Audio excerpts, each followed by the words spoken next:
Donc, les gens ressentent des émotions. Et donc, des émotions de deux grandes sortes. Alors, bien sûr, les positives, négatives. Donc, on veut se débarrasser de celle-ci, augmenter celle-là.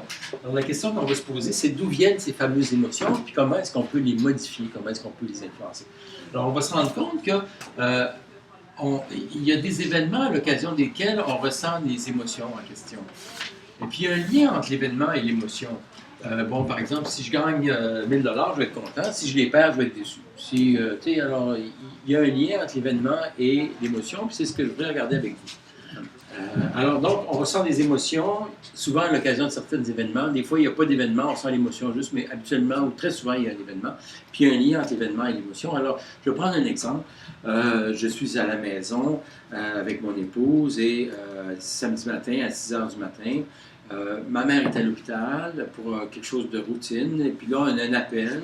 C'est l'hôpital qui dit, écoutez, M. Beauveau, votre mère a eu un problème, elle vient de décéder, on l'a perdue, alors... Donc là, c'est la mort de ma mère. Alors, j'arrête l'événement-là, et je vais vous dire quelle émotion vous pensez que je ressens en ce moment-là. Ça, c'est notre travail pour demain? Non, c'est une réflexion tout de suite. Okay. Quelle émotion je ressentirais d'après vous? Normalement, tristesse. La tristesse. Normalement, je devrais être triste. Alors, mettons, ça va être à 8 sur 10, là, parce que c'est une grosse tristesse. L'hostilité. Hostilité? Moi, je pense que tu pourrais ressentir l'hostilité. Contre qui? Contre l'hôpital.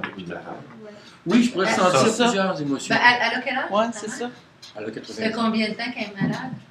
Elle n'était pas malade, elle était pas malade. Elle a 60 ans, elle était en pleine forme. 60 ans, elle est en pleine forme. Oui, puis là, elle est allée à l'hôpital, puis bang, elle est décédée. Mais là, on pourrait avoir plusieurs émotions. Pour le bénéfice de notre démonstration, on va en prendre juste une. On va dire, mettons, de la grosse tristesse. Alors là, quand on apprend ça, pouf, la mort vient d'entrer dans la maison, puis on est vraiment mal, puis on se sent vraiment triste. Et vraiment, là, ça va vraiment pas. OK, j'arrête l'histoire là, puis je vais vous dire, l'émotion de tristesse très forte qu'on vit, qu'est-ce qui nous la cause? D'où elle vient? Qu'est-ce qui nous la procure? Notre pensée. Notre pensée? Face à la mort, je veux dire. Et ce serait pas la mort de ma mère qui m'attriste? Si ma mère n'était pas morte... La pensée que tu as eue au niveau de la mort, je veux dire. Que tu vois la perte. Que oui, tu auras plus cette relation-là avec, je veux dire, tu penses à toute la belle relation que tu avais, tu penses à tout ce qu'elle t'a appris. Ça a bien du bon sens. Ça a bien du bon sens, mais je vais faire mon avocat du diable. OK, vas-y. Okay? Alors, je vais dire, vous ne seriez pas tenté de dire que c'est la mort de ma mère qui me donne la tristesse? Oui. Si elle n'était pas morte, je ne serais pas triste. Là, je suis triste. Regarde, elle est morte. Ça m'attriste. Normal. Moi, c'est sûr que moi, j'ai de la misère avec ça, parce que c'est plus ce que tu en penses qui te cause ça, tant qu'à moi, là, je veux dire, parce que c'est moi. Oui, mais bouge pas, on va te rejoindre. Donc, en fait, voici la mort de ma mère m'attriste. Donc, je vais dire, l'événement, l'émotion forte et négative que tu ressens provient de l'événement, ta mère morte. Alors là, on est vraiment très à l'envers. Alors, je continue l'affaire. Bon, on décide d'aller à l'hôpital. Qu'est-ce que tu veux? Alors, on se lève, on prend un café, bon, on va à l'hôpital. Puis on arrive à 8 h à l'hôpital. Puis on va à la chambre. Puis là, on trouve ma mère en train de prendre son déjeuner assise au bord de son lit. Alors là, évidemment, la tristesse disparaît automatiquement pour être remplacée par... Un énorme joie. Oui, la joie, peut-être. Quasiment 10, là. Oui, de la surprise d'abord, puis de la joie. Il y en a qui visent la colère, mais avant d'être fâché, ils vont commencer par être contents. Alors là, je deviens très, très, très content. Mais ça va bien, qu'il est en forme? Ben oui, qu'est-ce que t'as? Ben écoute, ils nous ont dit que t'étais morte. Hein? Bon.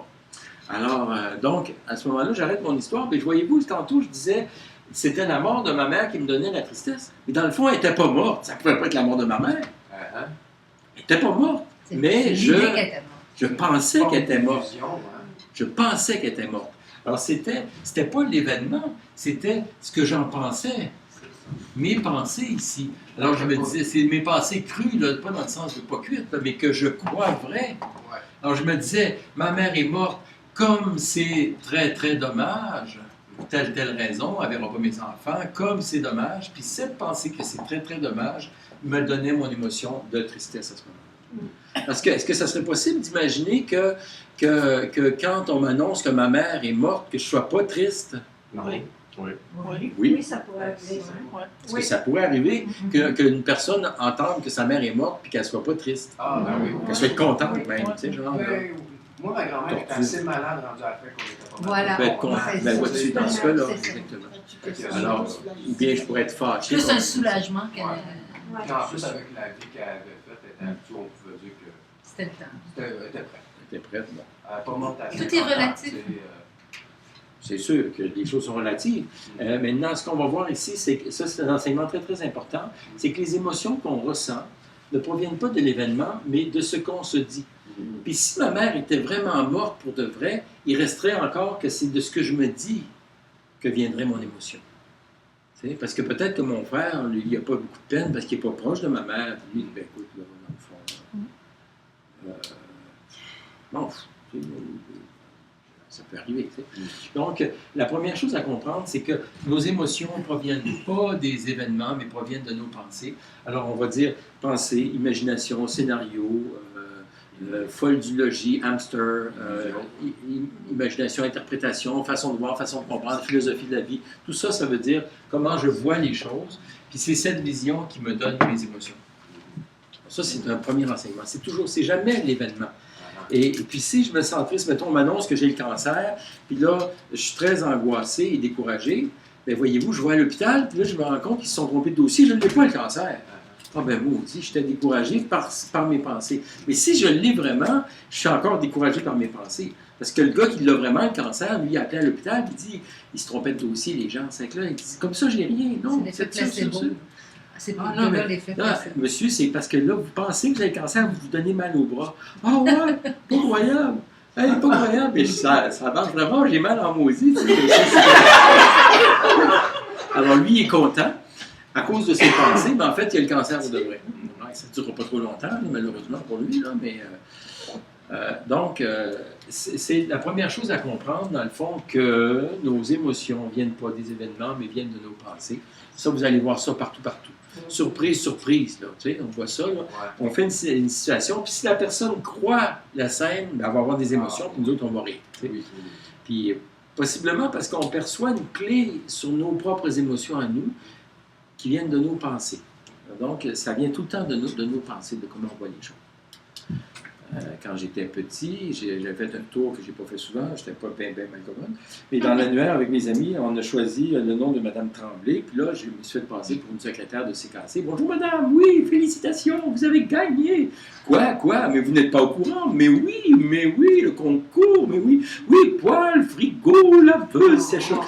La madame a entendu. Jean-Pierre a gagné!